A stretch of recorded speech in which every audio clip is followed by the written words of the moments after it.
అవతార పురుషుడు వస్తే ఆయన మళ్ళీ మళ్ళీ పుట్టాల్సిన పని లేదు. కాబట్టి ఆ నిజమైన అవతార పురుషుడు తను తాను ఎలా పరిచయం చేసుకుంటాడంటే, నేను కూడా అని పరిచయం చేసుకోడు, నేనే అంటాడు. అదిగో ఆయన ఒక్కడే అన్నాడు ఆ మాట, నేనే.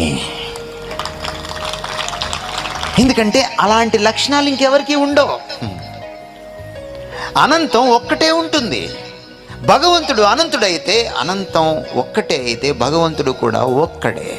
ఆ ఒక్కడే తను తాను పరిచయం చేసుకునేటప్పుడు నేనే అని అంటే పక్క మతాల వాళ్ళు ఉలిక్కి పడకూడదు, బాధపడకూడదు, కష్టపడకూడదు.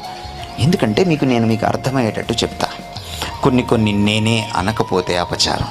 మీ నాన్న ఎవడ్రా అంటే ఆయన కూడా అంటే అపచారం. నీకు అర్థమైందనుకుంటా మనబోలు వాసులకి. మీ ఆయన ఎవడమ్మా అంటే అదిగో ఆయన కూడా అంటే అది మరింత అపచారం. కొన్ని కూడా అనకూడదు, అది అపచారం. భగవంతుడు దిగి వస్తే, మానవ అవతారం ఎత్తితే, నీ ముందు నించుంటే, అది ఏ కాలంలోనైనా ఒక్కసారే అవతారం ఎత్తుతాడు. భగవంతుడు ఒక్కడే కనుక ఆయన పరిచయం చేసుకునేటప్పుడు అంటాడు నేనే, నేను కూడా అంటాం. దాన్ని చూసి మనం బాధపడకూడదు. కొంతమంది అనుకుంటారు ఈ క్రైస్తవులకి సంకుచితమైనటువంటి మనస్సు, వీళ్ళది నేరో మైండ్, వీళ్ళు అన్నీ కలుపుకుండే బ్యాచ్ కాదు. అవును, మేము అన్నీ కలుపుకుండే బ్యాచ్ కాదు. సత్యం అన్నీ కలుపుకోదు. అన్నీ కలుపుకుందామన్న విశాల హృదయంతో పక్కింటోడిని కూడా మా నాన్న అని పిలవలేను.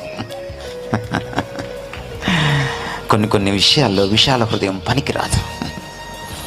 ఎందుకంటే సత్యం ఒక్కటే. అది ఎక్కడికి వెళ్ళినా మారదు. అది కాలాన్ని బట్టి మారదు. అది సంస్కృతిని బట్టి మారదు. అది మతాన్ని బట్టి మారదు. వ్యక్తిని బట్టి మారదు. అది దేశాన్ని బట్టి మారదు.